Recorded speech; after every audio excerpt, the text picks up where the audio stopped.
వన్యప్రాణులు. వన్యప్రాణులు వన్యప్రాణులు అంటే ఒక నిర్దిష్ట ప్రాంతానికి చెందిన జంతు జాతులను మనం వన్యప్రాణులు అంటాం. ఫానా జంతుజాలం.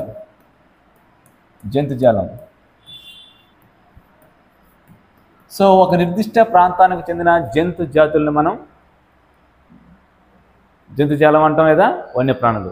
భారతదేశంలో 90,000 జంతు జాతులు ఉన్నాయి. మన దేశంలో 2,000 పక్షి జాతులు ఉన్నాయి. ఈ పక్షి జాతులు ప్రపంచంలో ఎంత శాతం అంటే ప్రపంచ పక్షి జాతిలో ఎంత శాతం అంటే 13%. ప్రపంచ పక్షి జాతుల్లో భారతదేశ పక్షి జాతులు శాతం 13%. ఇక్కడ 2,546 చేప జాతులు ఉన్నాయి. ఈ చేప జాతులు ప్రపంచంలో ఎంత శాతం అంటే 12%. ప్రపంచంలో 12%. ఇవే కాకుండా ఉభయచరాలు,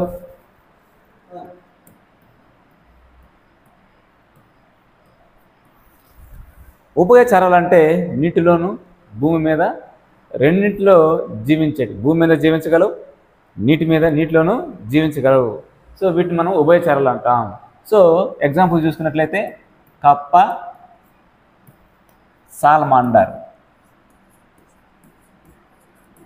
తాబేలు, వీటిని మనం ఉభయచర జీవులుగా చెప్పుకోవచ్చు. నీటిలోను భూమి మీద రెండు చోట్ల జీవించగలవు కాబట్టి. సరీసృపాలు భూమి మీద ప్రాకే జీవులను మనం సరీసృపాలు అంటాం. ఉదాహరణకి పాములు, తొండలు చెప్పుకోవచ్చు. నెక్స్ట్ క్షీరదాలు పాలిచ్చి పెంచే వాటిని మనం క్షీరదాలు అంటాం. భూమి మీద అతిపెద్ద క్షీరదం ఏది అంటే ఏనుగు. భారతదేశంలో ఏనుగులు అంతరించిపోతున్నాయనేసి ప్రాజెక్ట్ ఎలిఫెంటా అనే కార్యక్రమాన్ని స్టార్ట్ చేయడం జరిగింది. సో ఈ యొక్క ఏనుగులు మన దేశంలో చూసినట్లయితే అస్సాం, కర్ణాటక, కేరళ ఈ 3 రాష్ట్రాల్లో ఈ యొక్క ఏనుగుల్ని రిజర్వ్ ప్రాంతంలో పెంచడం జరుగుతుంది. సో భారతదేశంలో ఏనుగులు ఎక్కువగా ఏ రాష్ట్రంలో ఉన్నాయంటే కర్ణాటక రాష్ట్రం. భారతదేశంలో ఏనుగులు ఎక్కువగా ఏ రాష్ట్రంలో ఉన్నాయి? కర్ణాటక. ముఖ్యంగా ఈ ప్రాంతాల్లో ఏనుగులు అనేటివి ఉష్ణమండల ఆర్ద్ర ఈ యొక్క ఏనుగులు పెరుగుతున్నాయి. నెక్స్ట్ ఒంటి కొమ్ము ఖడ్గమృగం. మన టెక్స్ట్ బుక్లో కొన్ని మెన్షన్ చేయడం జరిగింది కాబట్టి ఒంటి కొమ్ము ఖడ్గమృగం. ఒంటి కొమ్ము ఖడ్గమృగం.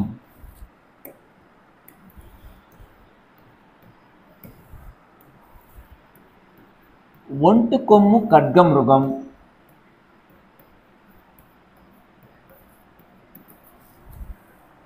భారతదేశంలో ఒంటి కొమ్ము ఖడ్గమృగం అస్సాం. ఇదివరకు మీకు క్లాస్లో చెప్పా. అస్సాం కజిరంగా నేషనల్ పార్క్లో దాన్ని ప్రొటెక్ట్ చేయడం జరుగుతుంది అనేసి. అస్సాం ఎక్కువగా ఈ ఒంటి కొమ్ము ఖడ్గమృగం చిత్తడి ప్రాంతాల్లో, గడ్డి భూముల్లో ఈ యొక్క ఒంటి కొమ్ము ఖడ్గమృగాలు ఉంటాయి. సో ముఖ్యంగా అస్సాం, పశ్చిమ బెంగాల్లో ఈ యొక్క ఒంటి కొమ్ము ఖడ్గమృగాలు ఉంటాయి. నెక్స్ట్ మనం గమనిస్తే గాడిదలు, ఒంటె ఇవి రాణ్ ఆఫ్ కచ్,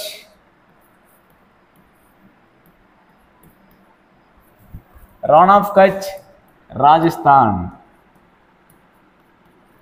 అంటే శుష్క ప్రాంతాల్లో ఈ రకమైన జంతువులు మనం గమనించవచ్చు. కొన్ని జంతువులు అంతరించిపోతున్నాయి అని గవర్నమెంట్ ముఖ్యంగా 1972 సంవత్సరంలో వన్యప్రాణి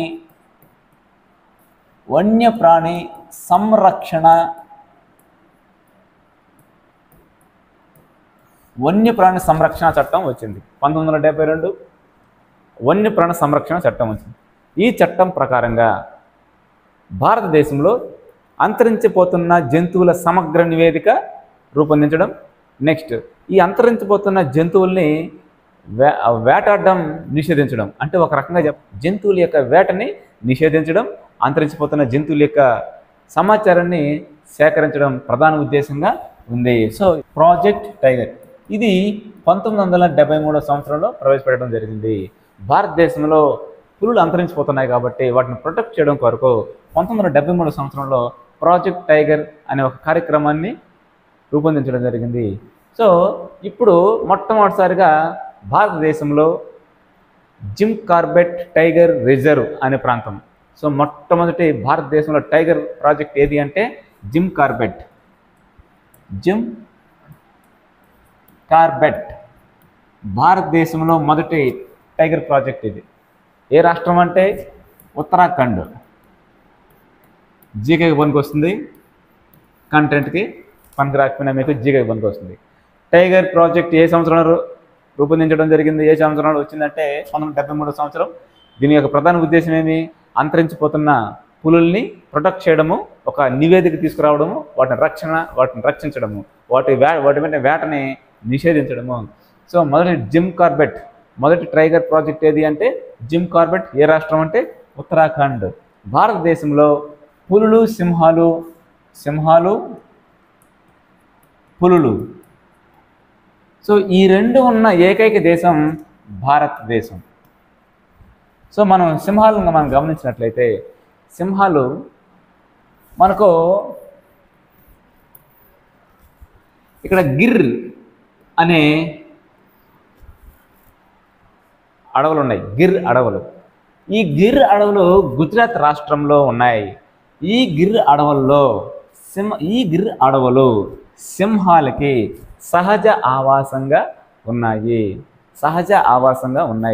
ఆసియా ఖండంలోనే చివరి సింహాలకి ఆవాస ప్రాంతంగా ఏది ఉందంటే గిర్ మాత్రమే ఉంది. అంటే ఏకైక ఆవాస ప్రాంతంగా మనము దాన్ని చెప్పుకోవచ్చు. సింహాలకి సహజ ఆవాస ప్రాంతాలుగా ఉన్న అరణ్యాలు ఏవి, ఆ ప్రాంతం ఏది అంటే గిర్. ఏ రాష్ట్రం అంటే గుజరాత్ రాష్ట్రం. Sundarban tiger reserve. Sundarban tiger reserve యొక్క ప్రత్యేకత ఏమి? ఇదివరకు చెప్పాను మీకు, రాయల్ బెంగాల్ టైగర్ ఇక్కడ ఉంది. మొట్టమొదటి టైగర్ ప్రాజెక్ట్ ఏది భారతదేశంలో అంటే జిమ్ కార్బెట్, ఉత్తరాఖండ్. ఇక్కడ ఏ టైగర్ రిజర్వ్లో అత్యధికంగా పులులు ఉంటాయంటే సుందర్బన్ టైగర్ రిజర్వ్. ఈ రిజర్వ్ ప్రాంతంలో అత్యధికంగా పులులు ఉన్నాయి. జికే ఏ టైగర్ ప్రాంతంలో పులులు అత్యధికంగా ఉన్నాయంటే సుందర్బన్ టైగర్ రిజర్వ్. మరి ఏ రాష్ట్రంలో పులులు అధికంగా ఉన్నాయని అడిగాడు అనుకోండి ప్రశ్న, అప్పుడు మీరు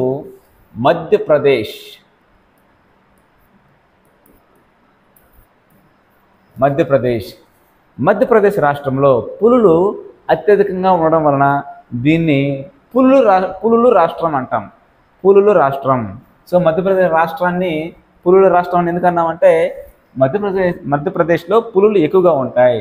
సో ఏ టైగర్ రిజర్వ్లో పులులు అధికంగా ఉంటాయంటే సుందర్బన్ టైగర్ రిజర్వ్. ఓకే, ఇది పులులకు సంబంధించిన సమాచారం. ఇక సహజ ఆవాసంగా సింహాలకి సహజ ఆవాసంగా ఏ ప్రాంతం ఉంది అంటే గిర్ అనే సహజ ఆవాసంలో ఉన్న జంతువులు ఏవి అంటే ప్రసిద్ధమైన జంతువు, గిర్ ఆవాసంలో ఉన్న ప్రసిద్ధమైన జంతువు ఏది అంటే సింహాలు. ఓకే, ఇది దీనికి సంబంధించిన సమాచారం. నెక్స్ట్ ఇంకా హిమాలయ ప్రాంతాల్లో కొన్ని జంతువులు ఇచ్చాడు. అడవి గొర్రె, నెక్స్ట్ మచ్చల జింక, జడల బర్రె, ఇలాంటివన్నీ కొన్ని ఇవ్వడం జరిగింది. ఇకపోతే సరస్సులు, నదులు. ఈ సరస్సులు, నదుల్లో మనం గమనించినట్లయితే తాబేళ్ళు, మొసళ్ళు, నెక్స్ట్ మనకు గరియాల్స్ అని ఇవ్వడం జరిగింది. గరియాల్స్ అనేది ఏమంటే ఘరియాల్ ఇది మొసళ్ళ లాంటిదే, కానీ మొసళ్ళ కన్నా ఇంకా పెద్ద జంతువు. ఇది మొసళ్ళ కన్నా పెద్ద జంతువుగా ఉంది, మొసళ్ళ ఆకారంలోనే ఉంటుంది. మొసళ్ళకు ఏకైక ప్రతినిధిగా దీన్ని భావించడం జరుగుతుంది.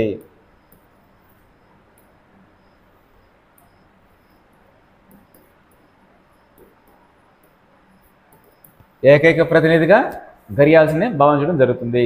ఇది ఎక్కడ నివసిస్తుందంటే పెద్ద పెద్ద నదుల్లో మాత్రమే నివసిస్తుంది. పక్షులను మనం గమనించినట్లయితే సైబీరియా ప్రాంతం నుండి మన దేశానికి కొన్ని రకాల పక్షులు వస్తూ ఉంటాయి. ఆ విధంగా రాణ్ ఆఫ్ కచ్ అనే ప్రాంతానికి సైబీరియా ప్రాంతం నుండి కొన్ని రకాల పక్షులు వస్తాయి. అందులో సైబీరియా క్రేన్ లేదా ఫ్లెమింగో సైబీరియా క్రేన్. ఈ సైబీరియా క్రేన్, ఫ్లెమింగో అనే పక్షులు ఈ రాణ్ ఆఫ్ కచ్ చిత్తడి ప్రాంతాలు ఇవి. ఈ రాణ్ ఆఫ్ కచ్ అనే ప్రాంతానికి లేదా పులికాట్ ప్రాంతానికి కూడా వస్తూ ఉంటాయి. ఎందుకు ఈ ప్రాంతాలకి ఇవి వలస వస్తూ ఉంటాయంటే మామూలుగా గుడ్లు పొదగాలంటే ఎక్కువగా టెంపరేచర్ అవసరం. సో ఇవి పిల్లల్ని వాటి యొక్క ఉత్పత్తిని పెంచుకోవడం కోసం అంటే ఈ ప్రాంతంలోకి వచ్చి గూళ్ళు కట్టుకొని గుడ్లు పొదిగించి తమ పిల్లల్ని పెంచి ఆ తర్వాత మళ్ళీ సైబీరియా ప్రాంతానికి వెళ్ళిపోతాయి. సో అక్కడ ఉండే టెంపరేచర్కి గుడ్లు పొదగవు కాబట్టి సో ఈ ప్రాంతానికి వచ్చి తమ ఉత్పత్తిని తమ పిల్లల్ని పెంచి అవి తిరిగి మళ్ళీ వాటి యొక్క ప్రాంతానికి వెళ్ళిపోతాయి. మళ్ళీ సీజన్ వస్తే మళ్ళీ యథాప్రకారంగా మన దేశానికి ఈ యొక్క చిత్తడి ప్రాంతాలు కావచ్చు, ఇక పులికట్ సరస్సు కావచ్చు, ఈ ప్రాంతాలకి అవి రావడం జరుగుతుంది. సో ఈ విధంగా కొన్ని మన దేశంలో గమనించినట్లయితే కొన్ని జాతులు జంతువుల జాతులు కావచ్చు, పక్షి జాతులు కావచ్చు బాగా అంతరించిపోతూ ఉన్నాయి, కొన్ని కనుమరుగైపోతున్నాయి. అవేంటో వృక్ష జాతులు అంతరించిపోయాయి, 20 పూర్తిగా అంతరించాయి.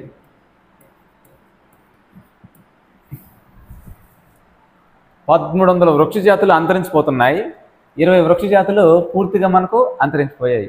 ఎందుకు ఈ విధంగా అంటే పర్యావరణ క్షీణత. ఎందుకు పర్యావరణం క్షీణిస్తుంది? ఈ పర్యావరణ క్షీణతకు గల కారణాలు ఏంటో ఒకసారి మనం భూమి సాగు కోసం విచక్షణ రహితంగా నరికివేయడం.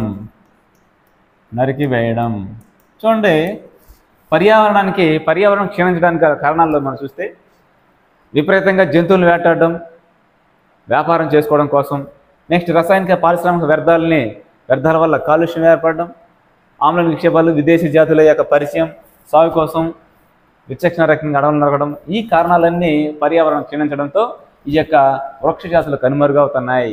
కొన్ని జంతు జాతులు, కొన్ని వృక్ష జాతులు, పక్షి జాతులు కనుమరుగవుతూ ఉన్నాయి. ఈ జంతు జాతులను కావచ్చు, పక్షి జాతులను కావచ్చు, వృక్ష జాతులను కావచ్చు రక్షించడానికి ప్రభుత్వం కొన్ని చర్యలు చేపట్టింది. ఆ చర్యలు ఏంటో ఒకసారి మనం పరిశీలిస్తాం. బయోస్పియర్ రిజర్వ్ అంటే ఒక విశాలమైన ప్రాంతంలో వివిధ రకాల వృక్ష జాతుల్ని, వివిధ రకాల జంతు జాతుల్ని సంరక్షించడం. సో మన దేశంలో ఈ బయోస్పియర్ రిజర్వ్లో 18 ఉన్నాయి. ఈ 18లో 10 మాత్రమే వరల్డ్ బయోస్పియర్ నెట్వర్క్లో స్థానం పొందడం జరిగింది. సో ఆ 10 ఫస్ట్ రాసి రిమైనింగ్ 8 మళ్ళీ రాస్తాను. ఓకే, సో 10 బయోస్పియర్ రిజర్వ్లో ఫస్ట్ది సుందర్బన్,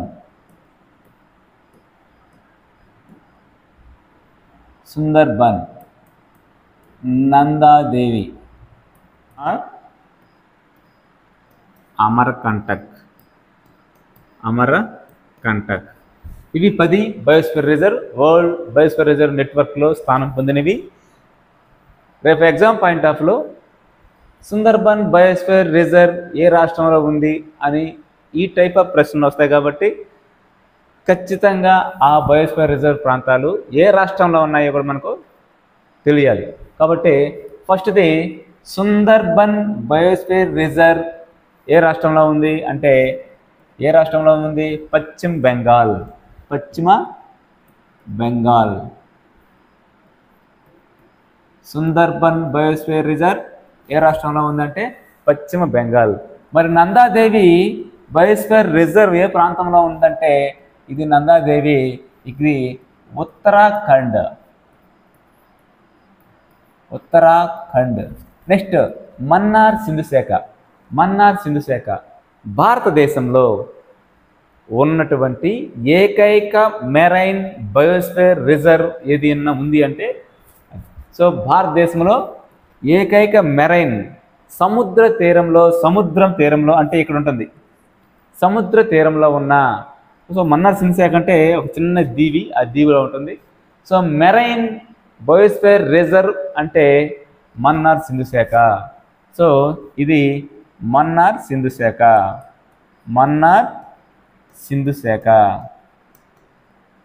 శాఖ ఏకైక మెరైన్ బయోస్ఫియర్ రిజర్వ్. నెక్స్ట్ నీలగిరి. సో నీలగిరి బయోస్ఫియర్ రిజర్వ్ భారతదేశంలో మొట్టమొదటి బయోస్ఫియర్ రిజర్వ్ ఏది అంటే నీలగిరి. సో ఇది తమిళనాడు. నీలగిరి బయోస్ఫియర్ రిజర్వ్ తమిళనాడు ప్రాంతం. మొట్టమొదటి బయోస్ఫియర్ రిజర్వ్ భారతదేశంలో మొదటి బయోస్ఫియర్ రిజర్వ్ ఏది అంటే నీలగిరి. ఏ రాష్ట్రంలో ఉందంటే తమిళనాడు. నొక్రేక్ బయోస్ఫియర్ రిజర్వ్ ఏ రాష్ట్రంలో ఉంది అంటే మేఘాలయ. నొక్రేక్ ఏ రాష్ట్రంలో ఉంది అంటే Meghalaya. Great Nicobar biosphere reserve మామూలుగా గ్రేట్ నికోబార్ దీవులు ఇక్కడ ఉంటాయి కదా. సో ఈ యొక్క బయోస్ఫియర్ రిజర్వ్ దాన్ని ప్రకటించడం జరిగింది. నెక్స్ట్ మానస్ బయోస్ఫియర్ రిజర్వ్ ఏ రాష్ట్రంలో ఉంది అంటే అస్సాం. సో అస్సాం ఈ ప్రాంతం మానస్ అస్సాంలో ఉంది. సిమ్లీపాల్ బయోస్ఫియర్ రిజర్వ్ ఏ రాష్ట్రంలో ఉంది అంటే Odisha.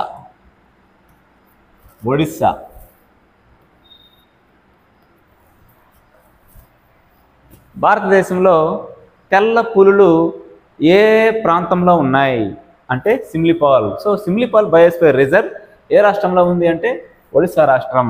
Next Pachmarhi biosphere reserve ఏ రాష్ట్రంలో ఉంది అంటే మధ్యప్రదేశ్.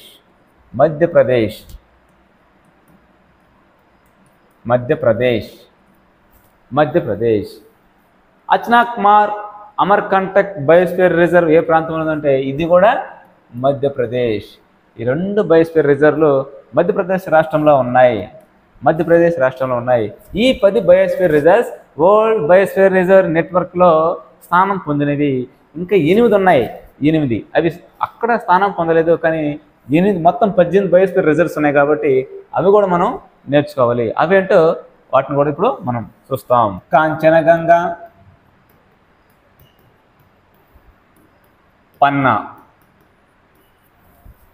ఇవి వరల్డ్ బయోస్ఫియర్ రిజర్వ్ నెట్వర్క్లో స్థానం పొందనివి 8. యాక్చువల్గా మొత్తం బయోస్ఫియర్ రిజర్వ్స్ 15 మాత్రం మన టెక్స్ట్ బుక్లో మెన్షన్ చేయడం జరిగింది, కానీ ఫస్టే ఇచ్చేసాడు. మొత్తం 18 బయోస్ఫియర్ రిజర్వ్స్ భారతదేశంలో ఉన్నాయి, 10 మాత్రమే ప్రపంచ జీవావరణ చట్టంలో స్థానం పొందాయి అనేసి. కానీ రిమైనింగ్ 8 కూడా మనం నేర్చుకోవాల్సిందే. ఓకే, అవి ఏ రాష్ట్రంలో ఉన్నాయో కూడా తెలుసుకోవాల్సిందే. సో దిహంగ్ బయోస్ఫియర్ రిజర్వ్ అనేది ఏ రాష్ట్రంలో ఉంది అంటే Arunachal Pradesh.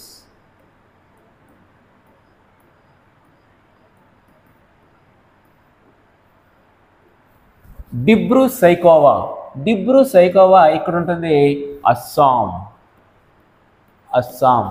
So Dibru Saikhowa biosphere reserve ఏ రాష్ట్రం అంటే Assam. Seshachalam biosphere reserve AP. Seshachalam biosphere reserve ఏపీలో ఉంటుంది. Seshachalam biosphere reserve AP. Next Agasthyamalai. Agasthyamalai biosphere reserve కేరళకి తమిళనాడుకి సరిహద్దులో, అంటే ఎక్కువగా కేరళలో ఉంటుంది ఎక్కువ భాగం ఇది. నెక్స్ట్ శీతల ఎడారి, ఇది కేరళ. శీతల ఎడారి, శీతల ఎడారి హిమాచల్ ప్రదేశ్లో కలదు. శీతల ఎడారి అనే biosphere reserve Himachal. Rann of Kutch biosphere reserve, Rann of Kutch biosphere reserve, Rann of Kutch Gujarat. Rann of Kutch biosphere reserve ఏ రాష్ట్రంలో ఉందంటే గుజరాత్ రాష్ట్రం. కాంచనగంగా బయోస్ఫియర్ రిజర్వ్ ఎక్కడుంది అంటే Kanchenjunga, Sikkim. Kanchenjunga biosphere reserve Sikkim. Next last Panna. Panna biosphere reserve ఏ రాష్ట్రంలో ఉంది అంటే మధ్యప్రదేశ్.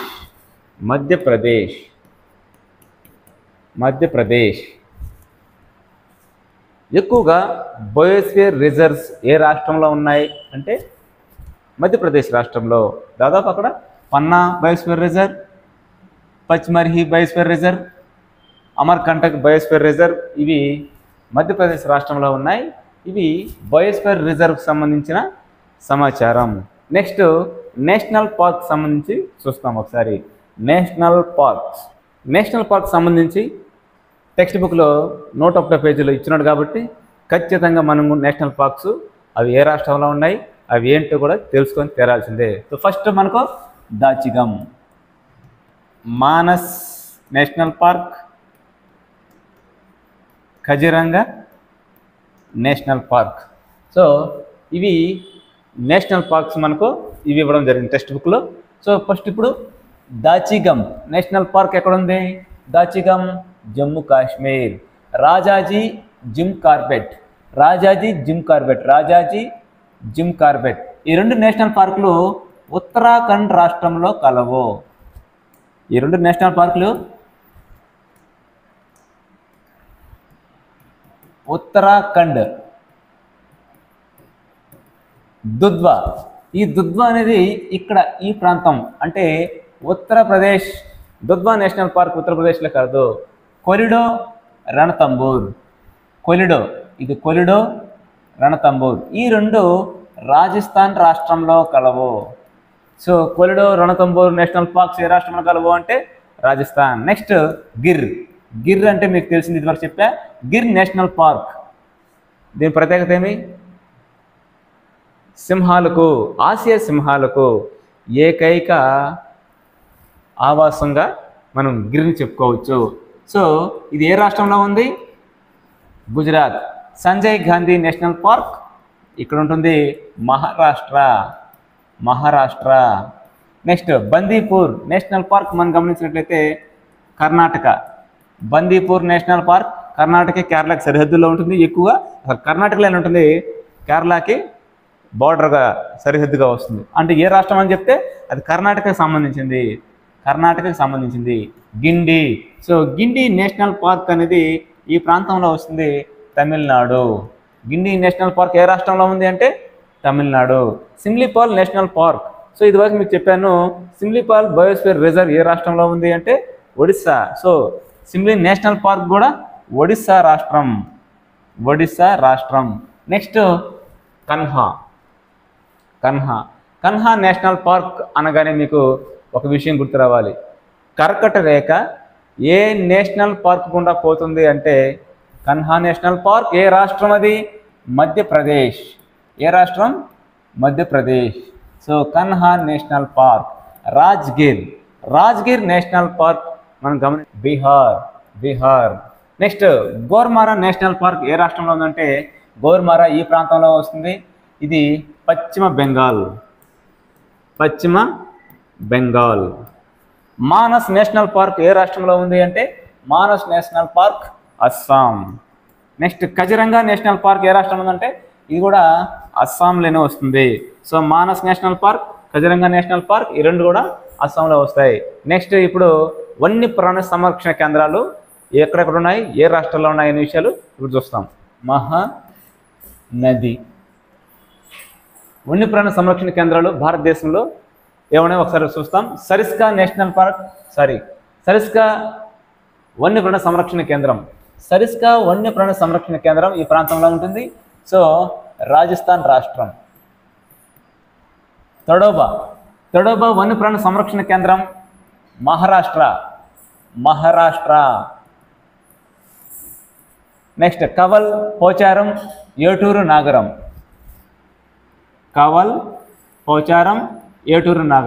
ఈ మూడు తెలంగాణ రాష్ట్రంలో కలవు. సో ఈ మూడు వన్యప్రాణి సంరక్షణ కేంద్రాలు తెలంగాణలో కలవు. నెక్స్ట్ మధుమలై వన్యప్రాణి సంరక్షణ కేంద్రం ఈ ప్రాంతంలో కలదు. ఇది తమిళనాడు రాష్ట్రానికి సంబంధించింది.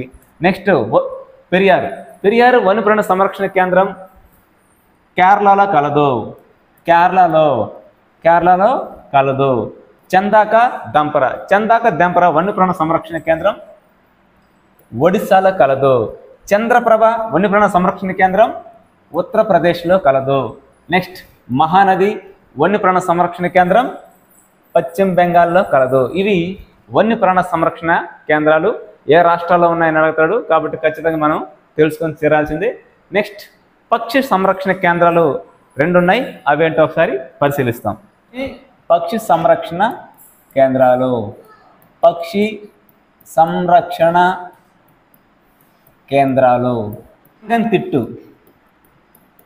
రంగంతిట్టు పక్షి సంరక్షణ కేంద్రం ఇక్కడ కలదు. ఏ రాష్ట్రం అంటే కర్ణాటక. వేదాంతగల్ పక్షి సంరక్షణ కేంద్రం ఇక్కడ కలదు. ఏ రాష్ట్రం అంటే తమిళనాడు. మన ఆంధ్రప్రదేశ్లో తీసుకుంటే రోళ్లపాడు పక్షి సంరక్షణ కేంద్రం ఏ జిల్లాలో ఉంది ఇది? నంద్యాల జిల్లా. ఇక్కడ బట్ట మేకల పక్షిని సంరక్షించడం జరుగుతుంది. 2013 సంవత్సరం నుండి ఈ యొక్క బట్ట మేకల పక్షి సంరక్షణ పథకాన్ని ప్రవేశపెట్టి ఈ సంరక్షణ కేంద్రంలో ఈ యొక్క పక్షిని సంరక్షించడం జరుగుతుంది. ఇవి 150 మాత్రమే ఉన్నాయి. ఇవి అంతరించిపోతున్నాయి అనేసి మన ఏపీ గవర్నమెంట్ వాటిని ప్రొటెక్ట్ చేయడం జరుగుతూ ఉంది. ఓకే, నెక్స్ట్ అయిపోయింది. నెక్స్ట్ ఇవే కాకుండా మన దేశంలో పులుల సంరక్షణ పథకం, ఖడ్గమృగ సంరక్షణ పథకం, ఈ బట్ట మేకల పక్షి సంరక్షణ పథకం, ఇలాంటి పథకాలు కూడా కొన్ని ప్రవేశపెట్టడం జరిగింది. వీటిని ప్రొటెక్ట్ చేయడం కొరకు మన దేశంలో 101 ఉద్యానవనాలు ఉన్నాయి, 553 అభయారణ్యాలు ఉన్నాయి. వీటన్నిటికీ 1992 సంవత్సరం నుంచి భారత ప్రభుత్వం టెక్నాలజీ పరంగా కావచ్చు, వాటిని డెవలప్ చేయడం కొరకు కావచ్చు, ఆర్థిక సహాయాన్ని అందిస్తూ ఉంది. నెక్స్ట్ క్లాస్లో మరొక టాపిక్గా చేస్తాం. అంతవరకు బ్రేక్.